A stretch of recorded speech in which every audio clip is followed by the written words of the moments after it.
बेटी को बेटी ही रहने दो। मिस्टर राजेंद्र शर्मा पिछले 7 साल से अपने बड़े से मकान में अपनी बेटी के साथ में हंसी खुशी रहते थे। अब उनकी उम्र भी 60 के पार हो चुकी थी और बेटी प्रिया को भी 28 की हो चुकी थी। उम्र को ध्यान में रखते हुए बेटी ने उनका सारा कामकाज अपने कंधों पर ले लिया और वो उसे बहुत ही अच्छे से निभाती थी, जितने अच्छे से शायद कोई ही कर सके। वह अपने पापा, घर और कारोबार को अच्छे से ध्यान में रखती थी, जिसे कोई ही कर पाता। अगर राजेंद्र जी को कोई बेटा होता तो वह भी नहीं कर पाता।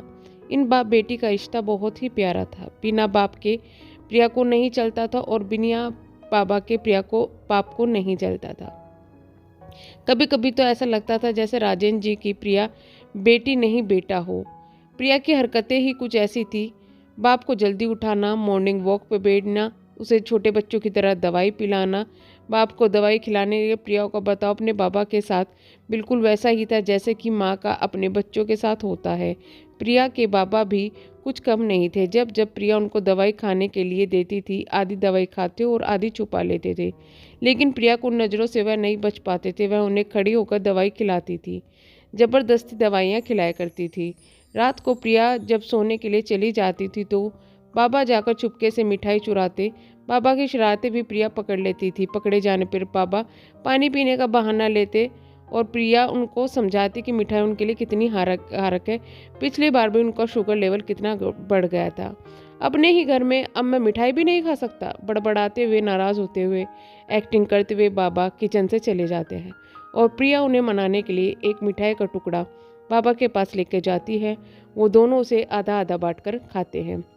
दोनों के चेहरे पर बड़ी सी स्माइल आ जाती है। बस ऐसे ही दोनों का जीवन हंसी खुशी कट रहा था। उनका घर बहुत बड़ा था, इसलिए उन्होंने सोचा कि कुछ कमरों को किराए पर दे दिया जाए।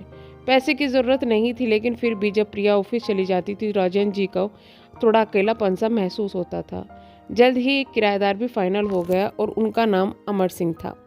उम्र उनकी 50 से 51 साल थी। एग्रीमेंट पेपर बनाने के दौरान पहली बार वह राजेंद्र जी से और प्रिया जी से मिले। उन्होंने दोनों से के साथ मिलकर काफ़ी अच्छा लगा और अमर जी और उनकी बीवी के साथ राजेंद्र जी का घर पर किराएदार के तौर पर रहने लगे। थोड़े दिन बीत गए, लेकिन अमर जी और राजेंद्र जी अच्छे दोस्त बन गए। वह दोनों सुबह सुबह मॉर्निंग वॉक पर जाते। कभी वह अमर जी के साथ तो कभी अमर जी और उनकी बीवी प्रिया और राजेंद्र जी साथ में डिनर करते थे। एक सुबह जॉगिंग के दौरान अमर सिंह ने कहा कि आप और प्रिया अकेले ही रहते हो, आपको तो बहुत कुछ मैनेज करना पड़ता होगा। आप कैसे संभाल लेते हो इतना कुछ? बाप वो बोलते हैं, अजी मैनेज करना, मेरी बेटी बहुत होशियार है, यह कुछ भी नहीं, प्रिया सबसे अच्छे से संभाल लेती है कि मुझे किसी भी बात की कोई चिंता नहीं है। राजेंद्र जी मुस्कुराने लगे, हाँ वह तो ठीक है, लेकिन जब प्रिया ससुराल चली जाएगी तो आप कैसे मैनेज करोगे? फिर तो मैनेज करना बहुत मुश्किल हो जाएगा। आपका कोई बेटा भी नहीं हो और वह अकेले ही इतने बड़े घर को संभालती है। अमर जी बोले।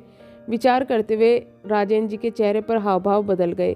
वह अमर सिंह से कुछ कहना चाहते थे, लेकिन नहीं कहा, बात बदल दिया। और खैर से यह सब छोड़िए, आप बताइए आपके कितने बच्चे हैं? अमर सिंह छाती चौड़ी करते हुए कहते हैं, मेरे दो बच्चे हैं और दोनों लड़के हैं और दोनों अमेरिका रहते हैं।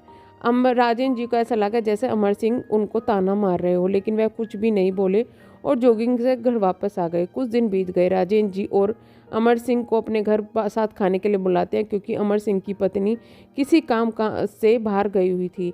अमर सिंह और राजेंद्र जी प्रिया डाइनिंग टेबल पर बैठ के खा रहे थे। पहला निवाला खाते ही अमर सिंह ने खाने की तारीफ करते कहा, प्रिया बेटा आज तुमने बहुत अच्छा खाना बनाया है।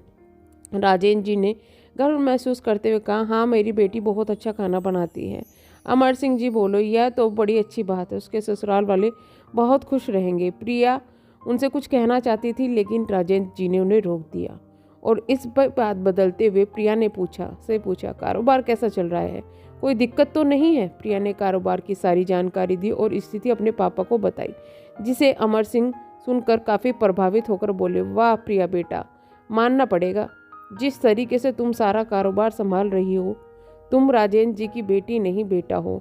अब राजेंद्र जी पे रहा नहीं गया। उन्होंने कहा, पता नहीं क्यों आप सभी लोग बेटी को बेटे के साथ कंपेयर करते हो। ऐसा एक भी काम नहीं है, एक भी फील्ड नहीं है जिसमें बेटियों ने अपना नाम रोशन नहीं करा। अरे आसमान से प्लेन उड़ाने से लेकर देश के सर्वोच्च पद तक बैठी है बेटियां, लेकिन हमेशा साबित करना पड़ता उन्हें। लेकिन आप जैसे लोग अभी भी उनको तुलना बेटों से करते हैं। होते होते बेटे सबके लिए ज़्यादा इम्पोर्टेंट मेरे लिए मेरी बेटी से बढ़कर कोई भी नहीं है। और मैं यह फ़ख्र से कह सकता हूँ कि मेरी बेटी मेरे लिए सिर्फ मेरी बेटी है। जितना प्यार मुझे इसने दिया है उतना कोई बेटा नहीं दे सकता। चलिए मैं आपसे पूछता हूँ, आपके 2 बेटे हैं ना, बताइए वो साल में आपसे कितनी बार मिलने आते हैं? बेटी को बेटी ही रहने दीजिए, उसे बेटा मत बताइए। मोरल ऑफ द स्टोरी, जब भी किसी बेटी का सम्मान करेंगे तो बेटी की तरह करें, बेटे की तरह नहीं। आपको कैसी लगी ये स्टोरी बताइएगा ज़रूर।